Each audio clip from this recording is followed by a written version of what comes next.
Okay, salamat.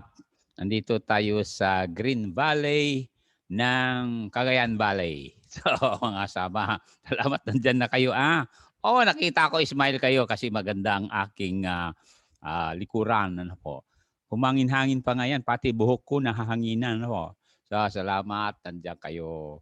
And you know what? I thank the Lord na nandiyan kayo. Dahil, ito mga kapatid, tinawag ko si Pastor Gilbert at si Pastor Albert. Sabi ko, kayo dito, conference. Sabi lang, bakit? Sabi ko, ituloy natin yung project sa West Amulong. Ayun na ha, sabi ko. Kasi mga kapatid, siyempre kayo ay talagang nakaka-encourage. So, siyempre, sabi ko, sige, ito na, hawakan niyo yung mga pera nyo para kayo na magtuloy kasi matanda na ako. So, maraming salamat po mga kapatid sa inyong mga tulong ha sa gawain. Ay sabihin ko sa inyo, talagang tuloy-tuloy ito hanggat matakpan. Dahil kayo ang mga talagang reinforcement namin. Okay, so I pray that God will bless you. So may God bless you, Miliante Gerardo family ha. Ganon din sa Alayban, ganon din mga Taguba family. God bless you also, Blasteros Chopilo family. God bless you also, Sumera family. At ganon din ng mga anak ninyo. Ayan. Daniel Alayban, ganon din kay Mylene dun Saudi Arabia. Ganon din sila, ayun, Kaleda, Pawig family.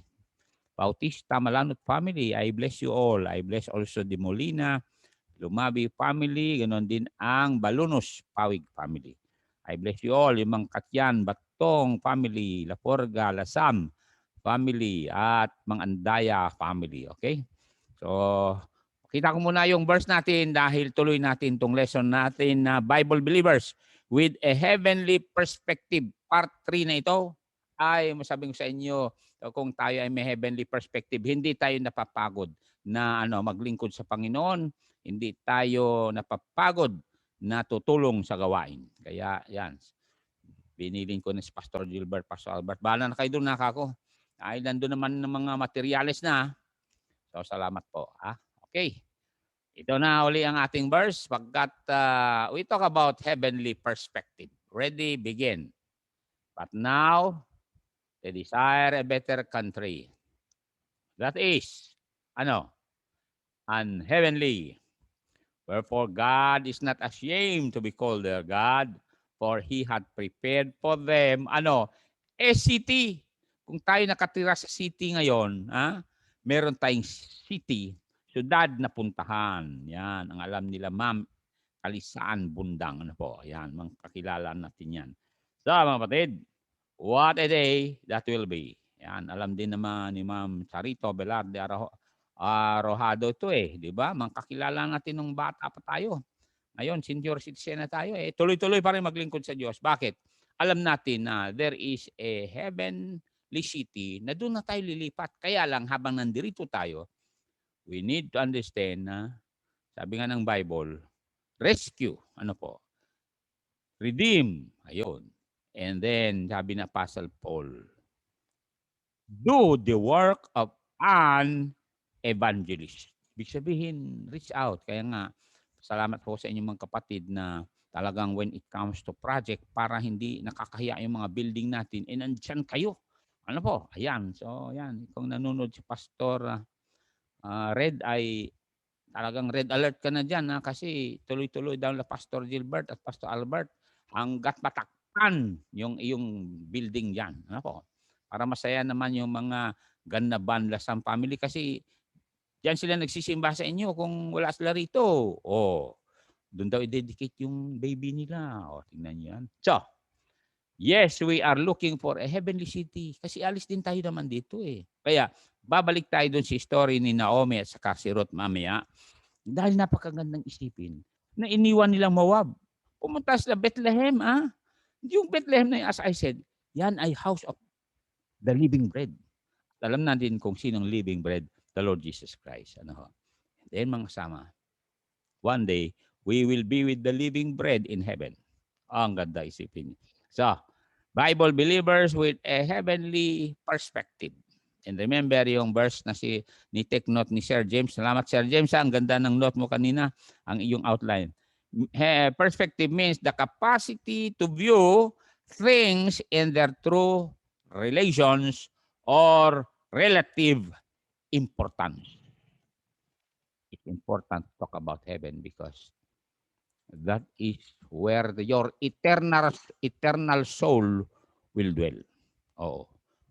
Or after the resurrection, yung ating glorified body and our soul will dwell. Ang gandang isipin na God had prepared for them a city. Salamat kay Lord Jesus Christ. So let us pray. Heavenly Father, thank you for the privilege of communicating with you through prayer. Thank you for the verse that says, whatsoever we ask in prayer, believing you shall receive. Truly, Lord, we have already experienced this. Even this year alone, we were able to see a property and a building in a Puching, a property and a building in Santa Maria. And now we are building this property with the help of your people, Lord. What a joy that we can proceed on this week with Pastor Gilbert, Pastor Albert, as they lead the pastors and others who will work. Therefore, help them, Lord, in this time because I'm busy preparing for an everyday lesson so that your people will be fed. Bless now the Sumera family, Lord, so Sister Tess, Gaylord, Jim, Gerald, Giwanya, Nisel, Abe, Aldel, and then together with Brother Jerry, John, and Jay, Sister Flory, together with Ray and Ruth, and also Lord Ashok and Ria, Ralph, Romnick, Hanley, Eliza, Isaac Miguel, and also Lord for JR, Cha, and Rafael. Bless also Sister Remy, Cha, and Don Rich Pawig. Help them, Lord. Even, Lord, the Taguba family, Sir Felix, Ma'am Naomi, Kit and Crisel and their children, Torny, Kerry, and Joseph Karayugan and children with Cyan Earth, Clive and Kay with Nana Yage. Bless also Brother Noni, Sister Juby, Atini, Aris Anton, and bless them, Lord, in the wars also with the Miliante family, with Brother June Tess, Boholano, Kanay, Doc Ruby Pearl. Also, Lord, for the Andaya ng Boso family, Arellano family, the Bangalan, the Bora, the Balunos, Din and Mark, together with Batong family, with Brother Adil, Grace, Gayla, Carl, and Christine, together with Pauline Ruth, Ellen Joy, and James, who is now taking notes. There's also Slaveria, and also Lord from Bawa with Sister Marlene and Boy, Joseph Jeffrey, and Jason with his wife Hazel, Lord, with their children also. Bless also Eric and Mona, Rain and Gray. Also, Lord, for Cabanada family. We remember them. We also remember the Hernandez family. Remember also the Rojas family, Ralph and Joanne. Bless them, Lord, with the Lasam family, with Mike, James, and Michelle, with Star. Laforga family, with Elgin, Rose, Danban, Titus, and Noah. Thank you for hearing prayers. Bless also Mylene in Saudi Arabia with Sister Jovelyn, Gilon, and also, Lord, for my nephews and niece. To God be the glory now. I bless also all my relatives that they too will understand that Jesus saves. In Jesus' name, Amen. Okay, maraming salamat po at nandiyan kayo. So, punta tayo sa lesson natin. Lesson natin na number 3 na tayo, Sir James, ay sabi niya, si Naomi at saka si Ruth, nandun pa rin tayo, iniwanan na nilang Moab, ano po. And then ito ang number 3 natin. She trusted the message that she heard in relation to her, the home where she belongs. Ulitin ko Sabi niya rito, she trusted the message that she heard in relation to hear about home, to hear about her home where she belongs. Narinig niya na maganda na yung nangyayari doon sa kanyang lugar. So mabasa natin 'yan sa Ruth 1:6 yan. Book of Ruth Mantakin mo narinig niya. Gusto ko yung word na heard narinig niya Oo. So, pagpalain kayo ng Diyos, mga kapatid na nandiyan. Oo. Oo, yes, thank you. Sabi niya dito. Then she arose. Basahin natin dahil ang ganda nito mga kapatid na someone was used para makaabot sa kanyang message na maganda. Ready, read. Then she arose with her daughters-in-law that she might return from the country of Moab, for she had heard in the country of Moab how that the Lord had visited his people in giving them bread. I want you to understand, yung sabi niya, she had heard. And the new good news ay, giving them bread. Baka nag-isipin yan. Sa typology, sa theology bang kasama, when we talk about bread, ito, physical bread. Pero tayo mang kasama, when we talk about bread that will last forever, ay nakalagay yan sa John 6:27 or 26. Tingnan natin. Sa John 6:26, yan ang ating priority mga kapatid. Yung bread from heaven.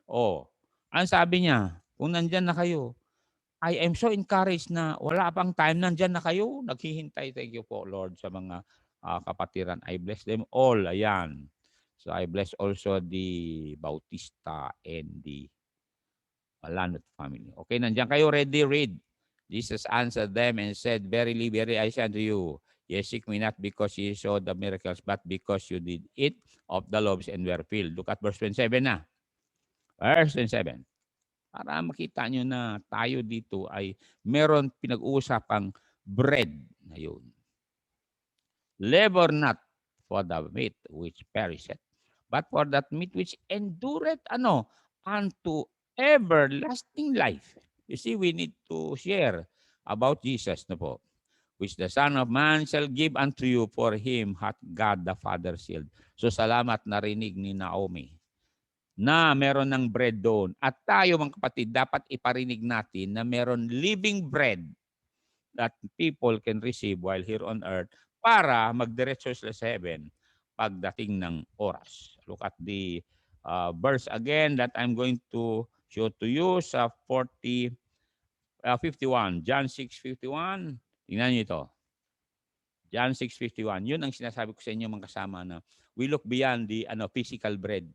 We understand that there is a living bread na si Lord Jesus Christ. Anong sabi Lord Jesus Christ dito? I am the living bread which came down from heaven.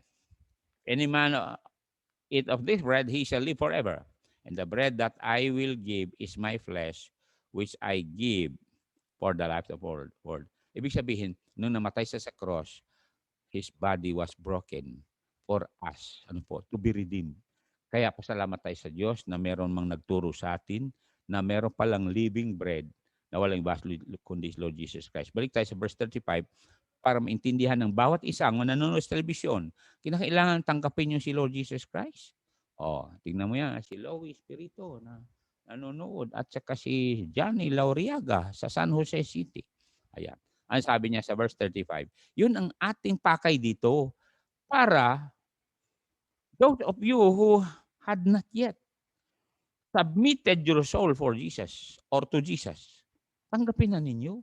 Di ko alam kung kailan mag-rapture kasi nagkakaroon na ng peace treaty sa Israel eh. And Jesus said unto them, I am the bread of life.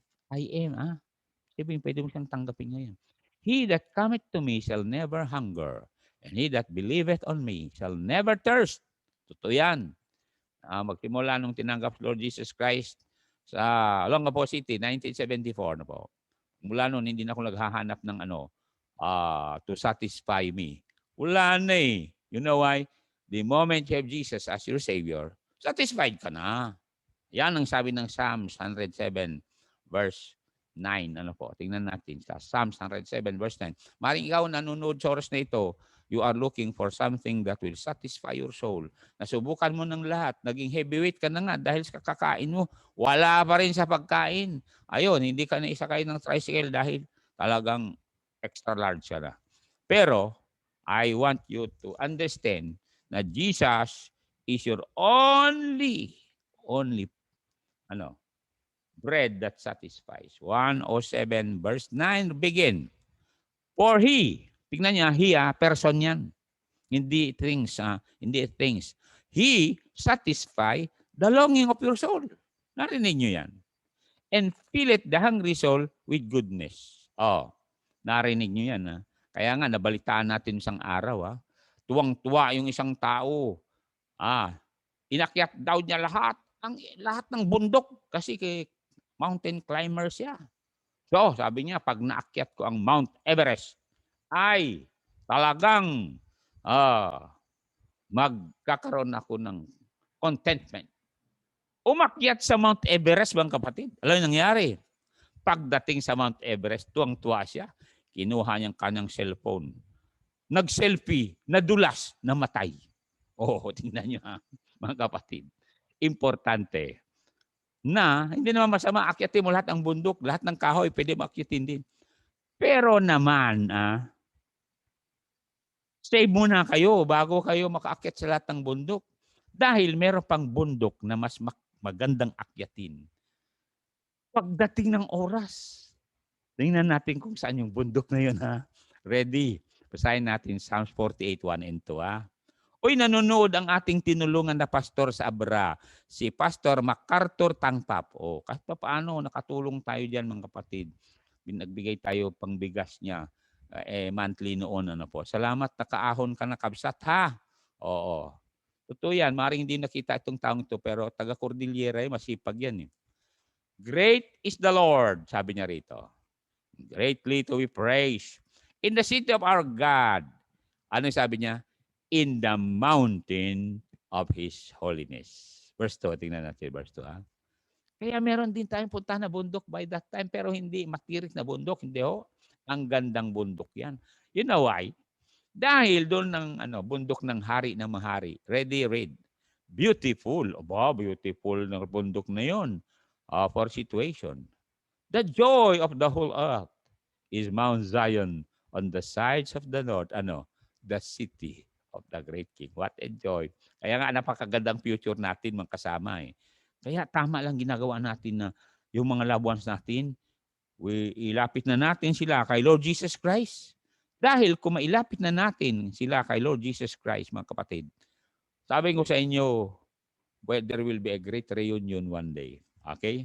So, si Naomi trusted the message that she had heard in relation to what he heard about home, where she belongs, tungkol sa kanyang tahanan. So, she took her journey.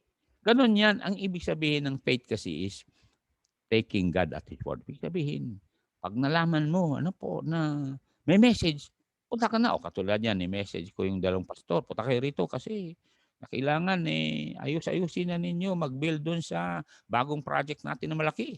Pasla rito, you see? Pwede naman lang balawalain yun. Kung balawalain nila yun, hindi ko nabigyan si Pastor Gilbert bigas kasi nagbigay si brother, sister Balanot bigas. Binigyan kong tao. Alam nyo, Pastor Gilbert, tingnan nyo ito, lolo na yan. Inaalagaan pa rin niya yung dalawang apo. Don't you know that? Oo. Apo ka din ng ibang lolo at lola. Sila nag-aalaga at gumagastos sa mga apo. Panginoong Diyos, patawarin mo po yung mga anak namin na walang ginawa kundi gumawa ng bata pero hindi marunong magpakain ng bata. Anyway, mapalad kayo mga lolo, lola kung yung mga anak ninyo ay responsible magpakain sa kanilang sariling anak. Uy, meron nag-amen. Narinig ko yun. Amen. Ganyang kalakas ang tenga ko. Alam niyo ba kung bakit?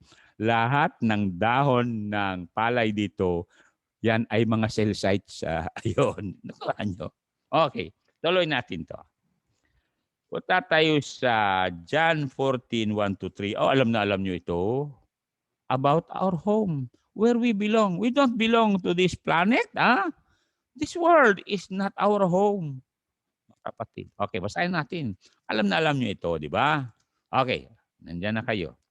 Handaanin natin Sapagkat maaaring merong matatroubled na puso sa oras na ito. You are so troubled with things na narinig pandemic, narinig nyo vaccine, na yung vaccine ay may mga namamatay dahil sa vaccine, may mga nahihilo dahil sa vaccine, may naninigas dahil sa vaccine. Anong sabi ng verse 1? Read, begin. Let not your heart be troubled. You believe in God, believe also in me. He preserves you. He knows when you will be raptured. Ano sabi verse 2? Ay, ang gandang isipin yan. May lilipatan tayo rito. In my Father's house are many mansions. If it were not so, I would have told you. I go to prepare a place for you.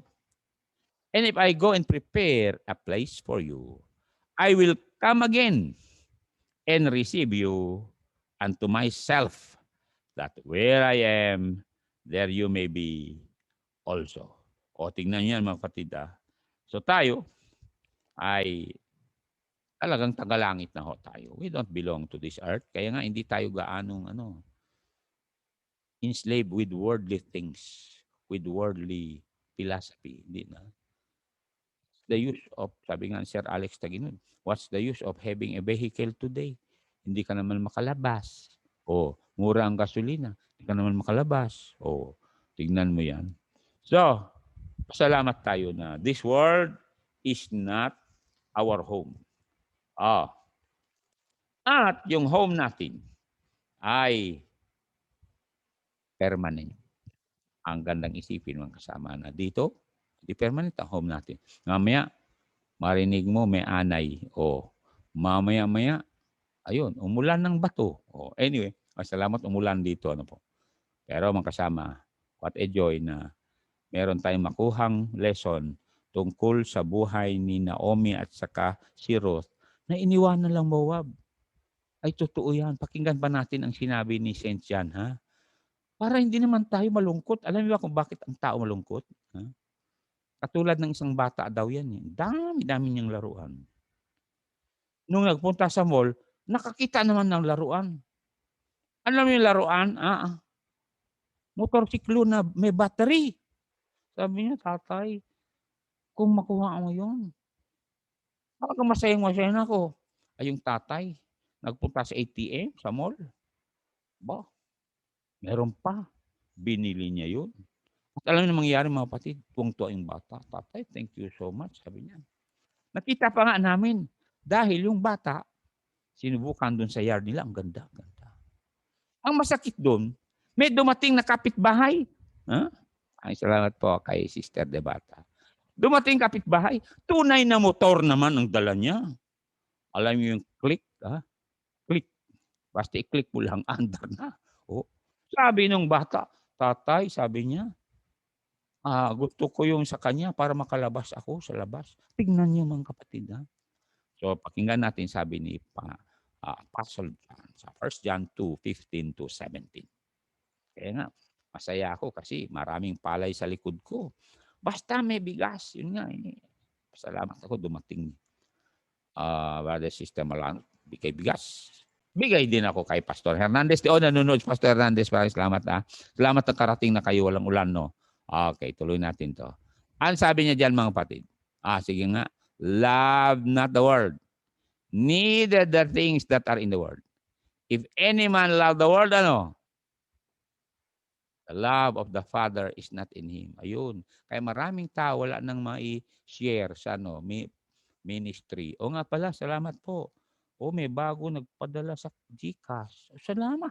Tignan, mga member natin to, nalaman nila na meron tayong project. Po, Panginoon. Verse 16. For all that is in the world, the lust of the flesh, the lust of the eyes, the pride of life is not of the Father, but is of the world. Look at verse 17. And the world passeth away, and the lust thereof. But he that doeth the will of God, abideth forever. Alam niyo will of God, na tayo ay mag-send ng preachers para magsisi ang mga tao. At pag nagsisi mga yan, tinanggap si Jesus, hindi na punta sa impyerno. Pakinggan natin ang will, kasi nandyan yung will. 2 Peter 3:9, kapatid. Ito ang will ng Diyos.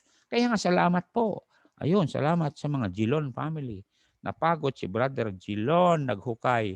Oh, kinakailangan balik ka rito, Sister Jubilin, para iluti-luti mo yung mister mo. Oo, kasi napagod naghukay yung mister mo. Ready, read. The Lord is not slack concerning His promise. As some men count is slackness, but is long-suffering. To usward. Alam niyo ba kung bakit hindi pa dumating si Jesus? Kasi gusto niya lahat ng loved ones natin masave. Anong sabi niyo? Not willing that any should perish, but that all should come to repentance. And sabi nung mayaman kay Abraham, the only way daw mag-repent ang tao ay may mga preachers pupunta sa tahanan. At ito nga, nakakaabot tayo sa mga tahanan natin.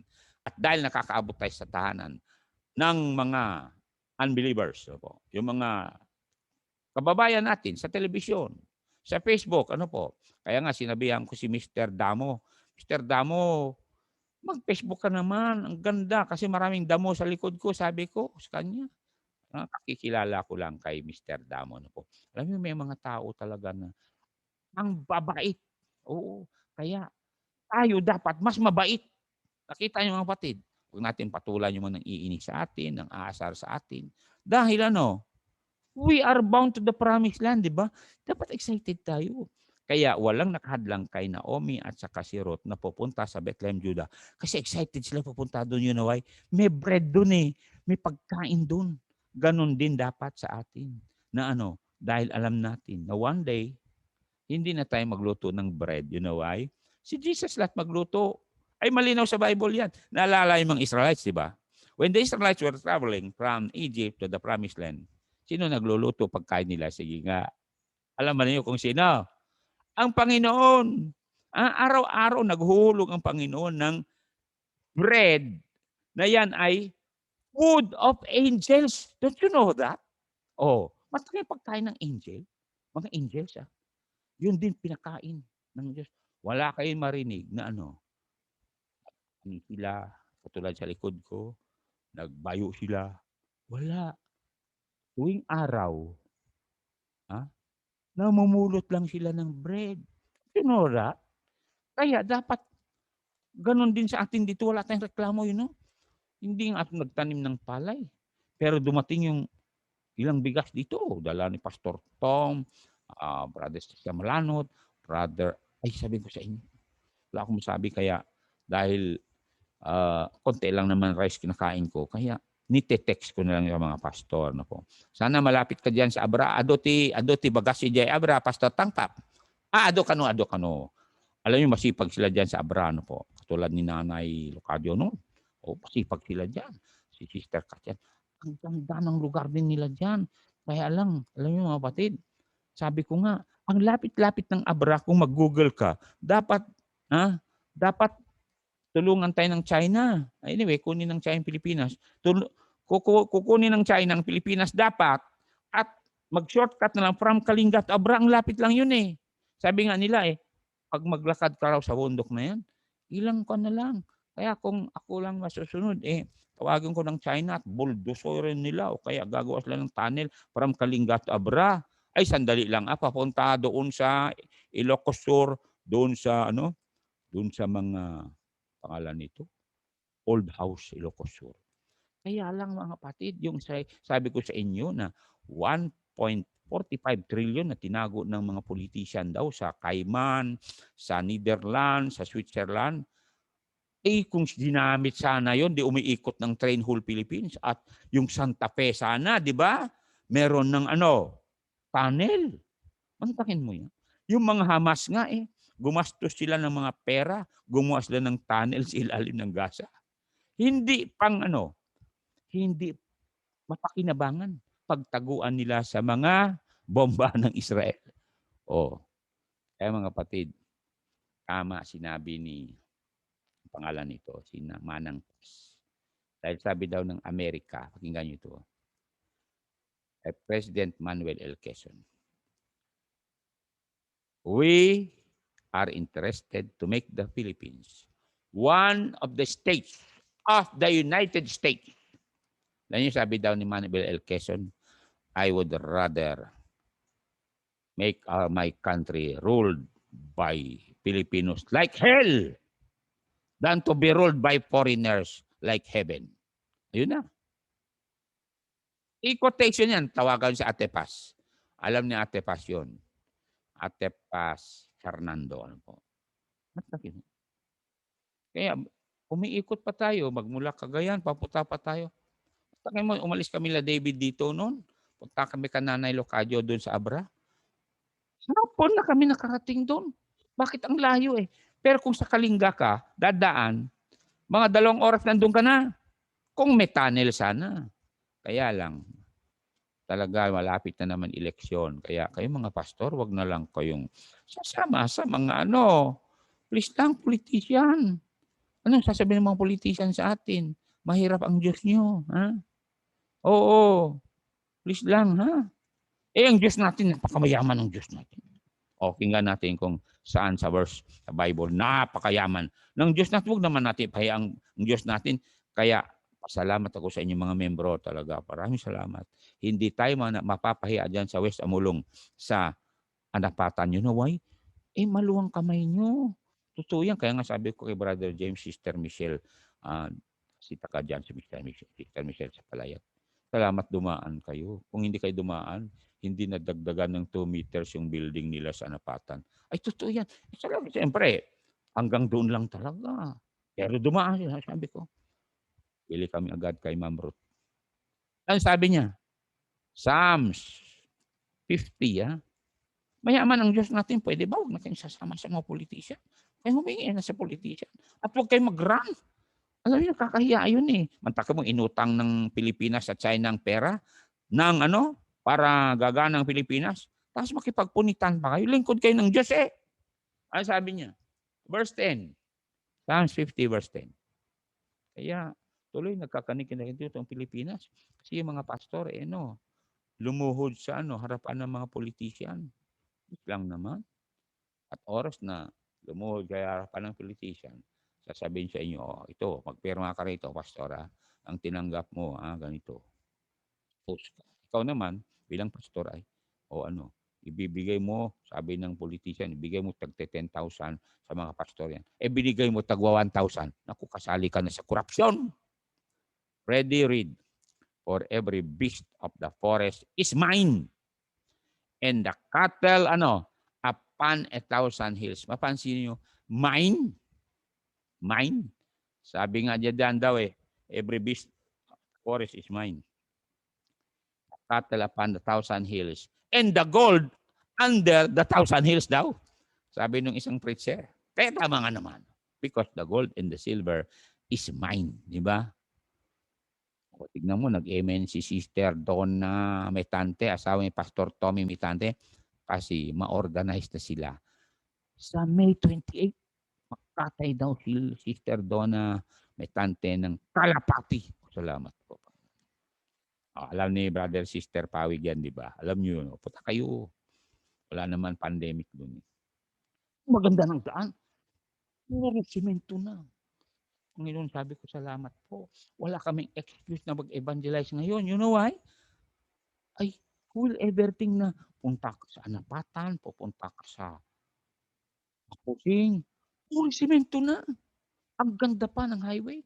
At bawal magparada sa alam niyo yung shoulder road.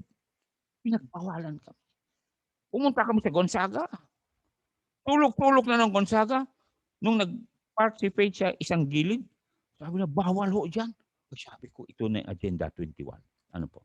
Okay. Job 41:11 pa. Kaya salamat po. We don't belong to this world, but we can use the world's treasure to lay up treasure in heaven. Anong sabi ng Panginoon dito? Who hath prevented me that I should repay him? Whatsoever is under the whole heaven is mine. Ang gagawin lang natin mga kapatid, hingi tayo. At walang ginawa ako, Lord. Dahil lahat ng silver and gold is in your hand, please lang naman, huwag mo kaming ipahiya sa anapatan. Dahil yung chapel noon sa anapatan, maliit lang. Siyempre, ganun lang ang ating makaya nung araw. Kasi wala talagang tumulong, eh.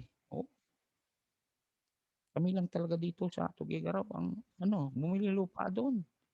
Oo, pagkatapos kami nagbigay kay Pastor Bukel ng 10,000 siya nang naglagay-lagay no'n.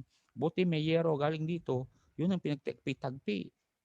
Tuloy, sabi ng mga farmer mayat nga pangikabilan ti palay dito. Oh, naglagay nga silang palay. Ang masakit do'n, pinapasok din yung mga kambing.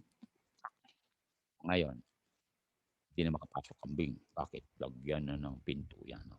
Okey, malaking surprise.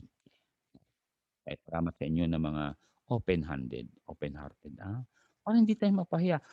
Always look at the bigger picture gamin. Hindi yung, sa mga baptist lang 'yan, sa project ni Legacy lang 'yan, hindi gano'n. Ah, alam mo malungkot ako sa gano'n mga kapatid na, check ni Legacy lang 'yan, hayaan mo si Legacy. Hindi ko project 'yan. Sino bang magsamba diyan? Sige nga, sino? Hindi ako, may sambahan kami diyan, ang laki-laki, eh. Oh, 'yun ang isipin niyo na membron diyan sa Anapatan, please lang naman, 'yun ang isipin niyo. Tapos wala man lang akong maano, matanggap na maitulong, ay mag-isip-isip kayo naman, please lang naman. Tagal-tagal na ninyo diyan, tiyempo pa ni Pastor Bukid.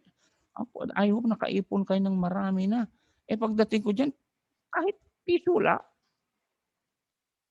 Tuloy nagulo ang buhok ko. Okey, tuloy natin 'to.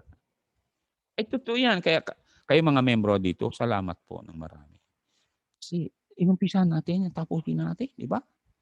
Oo, kasi mamaya mabitin 'yan, eh. Sabi niya, "O tignan mo." Hindi, hindi mabibitin 'yan. You know why? Nandiyan kayo na pinagpala ng Diyos. Dahil pinagpala kayo ng Diyos, talagang darating oras na do'n i-dedicate ni ano, 'yan, dedicate ni Brother James at Sister Michelle yung kanilang baby. Bakit? Alam niyo kung gaano kalayo yung chapel sa Anapatan, sa bahay nila? 700 meters lang. Oh, kaya hingi tayo sa Diyos. Eh, ang Diyos naman buhay. Nasubukan na natin ang Diyos, 'di ba? Humingi tayo, hiningi natin na maging malusog tayo, hiningi natin na ano, gagaling tayo sa sakit natin. Wala ng sakit. Oh, tignan mo si Gemma din. Walang sakit ito si Gemma din. Araw-araw nagigising ng umaga 'yan, mag-ano, mag-display ng tinapay. Oh, gano'n tayo, hindi yung, "Ayaw ko na mabuhay." Sino may sabi sa'yo? Huwag nating gayahin yung na-quarantine na kinabahan ng husto. Ang nasa isip niya hindi siya gagaling, ayun, nagbigti. Mga kapatid, ang ganda ng future natin. Pastor, totoo ba yun? Totoo. Ang linaw-linaw sa Bible, ha? Ang ganda ng future natin, basahin natin, ha? Nandito pa rin tayo sa Bible. Anong sabi niya diyan? Kung makita niyo ito, Revelation 7, magmula 16, tignan, ang ganda ng future natin. Sino ba nagsabi yan? Di ako yan. Si Jesus nagsabi. And Jesus never told us a lie. Gandang future mga kapatid. Siya na lahat magluto katulad ng Israelites, di ba? Ngayon, kinakailangan magluto tayo kasi may bigas naman. Use your common sense, sabi nga ni late Dr. Ronald Guzman. Meron lupa, di magtanim ka? Ilang Pastor Bukel lang. Ay, alam mo, yun ang aking kinakatuwa. Nandiyan si Pastor Bukel. Alam, binigyan lang natin ilang libo yan. Nakagawa ng chapel. Isa lang kamay nun. Kaliwa pa. Binigyan na natin ng motor. Na-drive yung motor. Ay, mga kapatid, salamat tayo. Pero one day, magandang future mo, kapatid. By that time, hindi na mag-display si Dean ng Gemma ng tinapay. Anong sabi niya? They shall hunger no more. Ayun. Pasensya ka na, Gemma, hindi na kami dadaan dyan sa bakery mo pagdating ng araw, ha? Neither thirst anymore, neither shall the sun light on them, nor any heat. Naku, wala na yung heat sa Tuguegarao. Ang tindi ng heat dito, mga kapatid. Mag-electric fan ka. Wag na lang kasi parang natutuukan ka ngay ti apoy. Tuloy natin sa verse number 17. Wala nang hunger by that time, ha? Anyway, dito sa atin walang hunger. Totoo yan. Salamat po. Kaya nga pinamimigay ko yung bigas namin kasi walang hunger dito. Sabi nga ni Pastor Tulay eh, ikanda kami man bagas, ado gayang bagasyo. Ay, sandali, sabi ko, saan yung bagas nyo dyan? So, ni-text ko si Doc Rodora Maragon. Doc, dala mo nga ng bigas yan. Oh, nagdala si Doc Rodora ng bigas. Ganyan lang pala. Oh, kaya kung minsan eh, pagsasabi ko ng bigas dito eh, gusto nila mukhang bigas na tuloy ako. Okay, ito na next. For the Lamb which is in the midst of the throne shall what? Narinig nyo? Feed them. Oh. And shall lead them unto what? Living fountains of waters. Ang gandang isipin na malinis yan na tubig. Katulad ng tubig yan sa Chico River. Oh. Daming isda doon. Payaw River. And God shall wipe away all tears from their eyes. Lahat ng luha nyo dahil binigo kayo. O kaya nitredor kayo. O kaya inutangan kayo na hindi binayaran. Alam ni Brother John yan, Brother John. Hindi na kayo malungkot, you know why? Ayun o. Ano pang kailangan mo? Hindi mo na kailangan pera. You know why? Gold, yung apakan nyo eh. Oh. Pagkatapos may tubig, fountains, plural yan. Ang daming tubig. Katulad ng likod ko, don't you know? Bubuhay yung mga palay na yan. Dahil ang daming tubig. Alam nyo, masaya ako dito sa lugar natin. Kahit saan ka punta, umukbong yung mga tubig. Oo, sa Bantay Sulana, ang daming tubig. May bukal doon. Kaya yung palay, akong ganda. At yung pamangkin ko sa Bantay, sabi niya, Uncle, adapay bagasyo. Kunak yung kuha na hangkag sa lunsod. Adapay, tugot kay ito'y kunak Ayaw ko yung ganun na tanong. Adapay pagay. Hindi, palay pala. Bigas pala. Pwede ba? Huwag kayo mag-text na, meron pa ba kayong bigas? Hindi na. Sabihin mo, magdala kami ng bigas. Sabi ni Brother Roland, di ba? Brother Roland, Sister Eileen nga hinto lang yun. May bigas dito. Salamat. Kaya tinawag si Pastor Gilbert. And as I said, si Pastor Gilbert na yan, mahal natin yan eh. Oo, mga kapatid, mahal natin yan. Sana noon pa naging sent out tayo, hindi eh. Confuse Pastor Gilbert kung saan kanyang sending church. Singapore, Saudi, La Union. Mabuti naman sumulat Pastor Gilbert kay Pastor Mario Hinola at sabi niya, Pastor Mario, saan ba talaga ako? Ay, sumulat si Pastor Mario at sabi niya, I am here in Washington, D.C. I cannot go back to the Philippines. Pastor Legacy, please give Pastor Gilbert the authority to establish missions. Kaya, nadagdagan tayo ng 2 mission tuloy. You see. Maraming salamat po, Panginoon. Ganyan ang kagandahan na mapagkatiwalaan tayo ng Diyos. Ganon yan sa inyo. Alam mo, pagkatiwalaan kayo ng Diyos, ay, magulat ka lamang. Anyway, nakita ko naman sa buhay ninyo, di ba? Ngumiti naman kayo. Katulad ni Naomi at Ruth. Pinagkatiwalaan ng Diyos ng Ang gandang lugar yan. Bethlehem, Judah. Ang daming pagkain. O katulad sa atin dito, problema ba yung pagkain? Salamat naman, hindi nyo problema. Narinig ko yun eh. Problema ninyo kung paano pamigay pagkain nyo. Ay totoo yan. Nagsaing ko ng marami. Dinala ko sa puting daga. Luto din ako maraming adobo. Dala ko sa puting daga. Problema nila kung paano maubos. Nagluto si Faith ng Canton Pansit. Problema nila kung paano maubos. Kaya pinabaon na lang.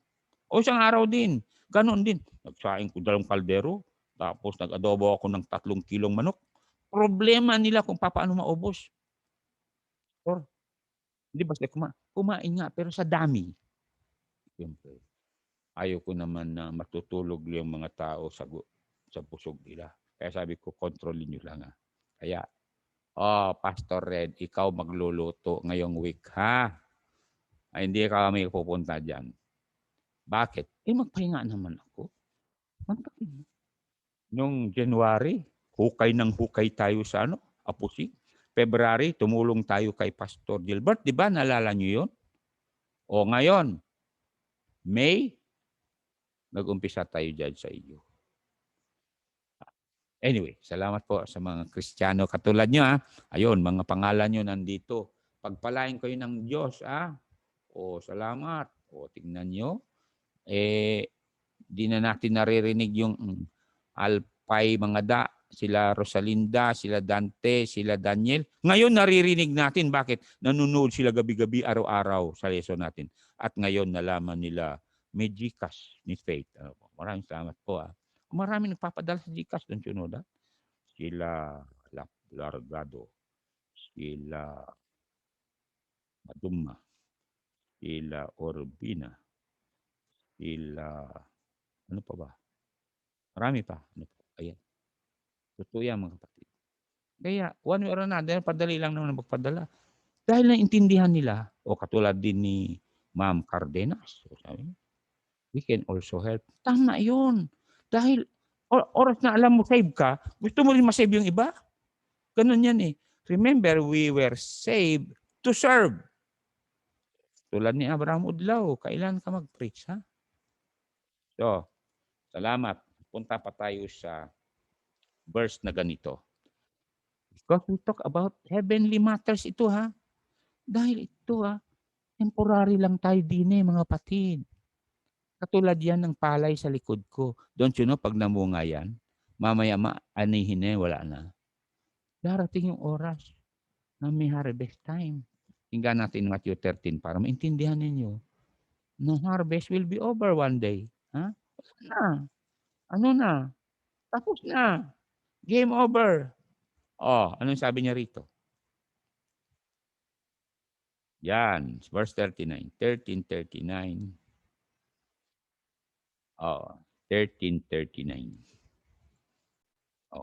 And 40. Ayan. Ang sabi niya? The enemy that sold them is the devil. Tuloy niyo. The harvest is the end of the world. And the reapers are the angels. Yung end of the world yan, end of human world yan. Pag nag-rapture, wala na. Look at verse 40. As therefore the tares are gathered and burned in the fire, so shall it be in the end of the world. Verse 41. Ang sabi verse 41. Alam natin darating to eh. Kaya ang ginagawa natin talaga, we send missionaries, we help missionaries. Ano ho? The Son of Man shall send forth his angels.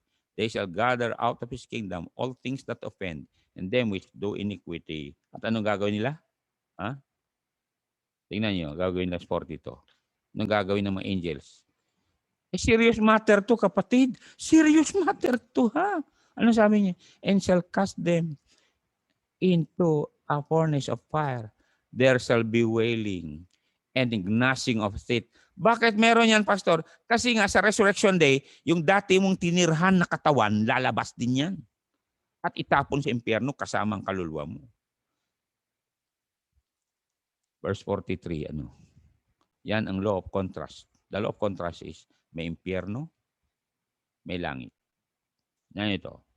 Then shall the righteous shine forth as the sun in the kingdom of their Father. Kayo mga nanonood sa television, so sabi niya, who hath ears to hear, let him hear. Alam niyo, wala tayong alibay. Ang Bible, nandyan pa sa cellphone yung Bible. Nagsikap ang mga membro ng Bible Baptist Church, mapanood nyo kami sa YouTube, sa Zoom, sa Facebook, ngayon sa telebisyon, dito sa lokal. Para pagdating ng oras, haharap kayo sa Diyos. At sabi ng Diyos, nabasa ninyo at lake of fire. Nabasa niyo wailing and gnashing of teeth. Nabasa niyo end of the world. Bakit hindi ko naghanda? Kinakausap kayo ng pastor sa telebisyon, sa Facebook, at saka sa YouTube, na dapat tawagan niyo ako, sabi ni Jesus. Kung tinawagan niyo ako, di sana'y pinatawad ko kayo at isinulat ko ang pangalan niyo sa libro sa langit. Ngayon, walang pangalan niyo sa libro. Anong gagawin ko sa inyo, sabi ni Jesus? Alam niyo gagawin ni Jesus sa inyo? Dahil hindi kayo nagpakumbaba, hindi kayo nagsisi, hindi kayo nagbago, nagpatuloy ka sa kasalanan nyo. Alam yung gagawin ni Jesus sa harapan ng marami, ha? Tingnan natin. 20:15, Revelation. Nandiyan na sa Bible yun eh. Kaya nga sa Judgment Day, ang gagawin lang ni Jesus, i-flash lang yung verse na nakikita nyo ngayon. I-flash din yan. Oh. Kaya ayaw namin na mabasa nyo yan sa Great White Throne. Gusto namin na mabasa nyo yung John 1:12. Pero mababasa nyo ito. Ipa-flash yan sa projector ni Jesus. At sabi, naalala mo, nung May 23, yung verse na yan, babasahin natin. And whosoever was not found written in the book of life was cast to the lake of fire. Or tambang lake of fire. Sa center of the earth yan, kasi sabi Revelation 20, 1 and 2, bubuksan ng bottomless pit at doon ihulog siya, si Satanas. At yung mga volcano, kung kayo nag-aral sa science, yun ang linalabasan ng Mount Fuji, Mount Mayon, Mount Didicas, Mount Helens, malinaw ho yan sa Bible, mga kapatid. Please lang, mga kababayan ko. Oras na ng putas impyerno, sabi ni Luke 16, wala na yung pag-asang lalabas. Lalabas kayo sa White Throne Judgment, pero wala kayong baro. At saka yung damit yun na naiwan sementeryo, lusaw na yun. Kaya hubot-hubad kayo. Kasi wala kayong robe of righteousness. Kaya nga mga kapatid, mga Kristiyano, we can tell people about Jesus Christ who hung naked on the cross so that He can bestow upon sinners the robe of righteousness when they repent and accept Him. Magpray na po ako. Heavenly Father, thank you for my brothers and my sisters. Bless these who had works. Bless their farm, all their endeavor, and all their stores, all their employees, employers, co-employees, classmates. Lord, even the children, Lord, keep them safe from all COVID. Thank you for making our grandson AC recover, Lord, from missiles. Lord, bless all these babies, keep them safe. And again, God, thank you for forgiving us. Thank you for your great mercy. Because when we confess our sins, you are faithful and just to forgive our sins. Bless this, my brothers, my sisters now. Thank you for their open hand. And bless Pastor Albert and Pastor Gilbert as they continue the project with some pastors who will help in Anapatan Amulong this week until it will be finished. In Jesus' name, amen.